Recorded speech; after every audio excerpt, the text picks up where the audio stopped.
السلام عليكم. اليوم البنات غادي نوجدوا واحد الورقات البسطيله اللي كتجي زوينه وخفيفه غزاله بزاف. خليكم معايا تشوفوا طريقه التحضير والمكونات.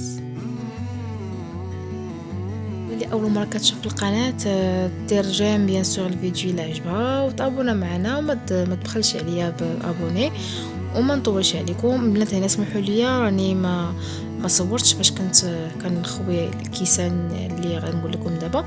عندي البنات هنايا خويت واحد كاس ديال العنبه ديال الدقيق وكاس ديال الماء ديال العنبه، يعني نفس الكميه اللي شديتو في الماء غادي تشدوها حتى في الدقيق، يعني نفس اي عبار شديتو كيما شديتو زلافه ديال الدقيق ديروا الزلافه ديال الماء.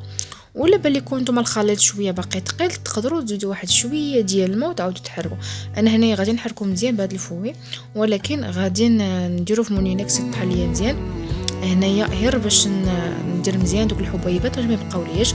دابا غندوز ان شاء الله نطحنو في مونينكس ونرجع معكم. هنا بنات من بعد ما طحنتو نتوما شفتوا كيتيولي الخليط، يعني تيكون خفيف وما تيكونش نهائيا تيفي الحبيبات. غنخليه يرتاح واحد ثلث ساعه ونرجع معكم ان شاء الله. درت واحد الكاسرون فيها واحد شويه الماء وجبت المقله ديال البغرير، هي ان شاء الله غنطيب فيها هذا الورقه. وعلاش هاد المقله؟ حينتاش انا البنات راني جبت المقله اللي ما كتلصقش، يعني احسن وحده هي اللي ما كتلصقش هي ديال البغرير، اكثريا هي اللي كتصدق فيها. ولا كتوفر عندكم نتوما شي مقله ما كتلصقش راه حتى هي مزيانه.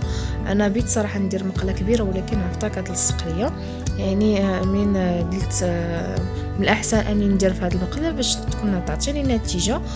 وما عنديش صراحه مقله كبر من هذه، يعني غادي تكون هذه في القياس. وهانتوما هنا عندي البنات بالنسبه لهنا عندي ديك البونجا، يعني بونجا تكون نقيه باقي كي شريتيها ما تكونش مستعمله نهائيا. وغنحتاج واحد شويه زيت والشيته باش ندهنوا الورقه ديالنا. وغنحتاجوا كذلك واحد الميكا او سلوفان وديروه في السطح ديال العمل وتحطوا عليه الورقه ديالكم، واللي دهنتوها بالزيت تغطيوها ثاني بالميكا الاخرى. علاش؟ باش ما تقصح لكمش البنات نهائيا ديك الورقه. وبالنسبه للطياب راك شفتوا معايا كنمسح وحده بوحده، يعني كنمسح بشويه بشويه بديك البونجا حتى كندير واحد الصفيحه ديال الورقه وتكون احسن البنات متساويه. راه غير ملي كديروا الاولانيه والثانيه على هذا الشكل هذا كي شفتوا معايا راه صافي كيولي الطريقه باينه ملي كتديروها. يعني واخا ما تنجحش معكم الاولانيه جربوا ان شاء الله الثانيه غادي تصدق لكم. وبالنسبه للطياب راه غادي تبدا كيبان لكم تقشر من الجناب، كتبدا الناس الورقه كتقلع من بلاصتها غير بوحدها نتوما شفتوا على هذا الشكل. ولكن ما تخليوهاش البنات بزاف لينا باش ما تقصحش لكم. زربوا عليها دغيا تحيدوها ودهنوها بالزيت باش ترطب ونعاودو نغطيوها ونبقاو كنكملوا بنفس الطريقه بالكميه كلها اللي عندنا. بالنسبه للا كانت المقله كبيره او صغيره بنفس الطريقه نستعملوها. وكذلك كاين اللي كيخدمها بالبانسو ديال الشيتا كتكون غليظه حتى هي صراحه هي كتعطي نتيجه زوينه. وكنتمنى ان هاد الطريقه تكون واضحه مع البنات كاملين.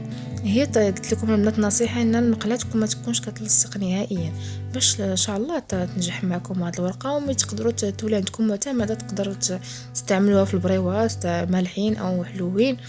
نقدر الواحد يكون بعيد وبغى هاد الورقه داكشي علاش لا ما صاوبش حتى هي كذلك في الدار. صراحه نتوما شفتوا ما كتاخذش بزاف الوقت، هنا دغيا كتوجد. انا الصراحه كون كانت عندي مقله كبيره يعني غادي توفر عليا شويه ديال الوقت اكثر، ولكن منين عندي الصراحه المقله وانا كان داكشي باش كنقول لكم اللي عندكم الاحسن توفروا هو اللي تستعملوا وتقضيو به.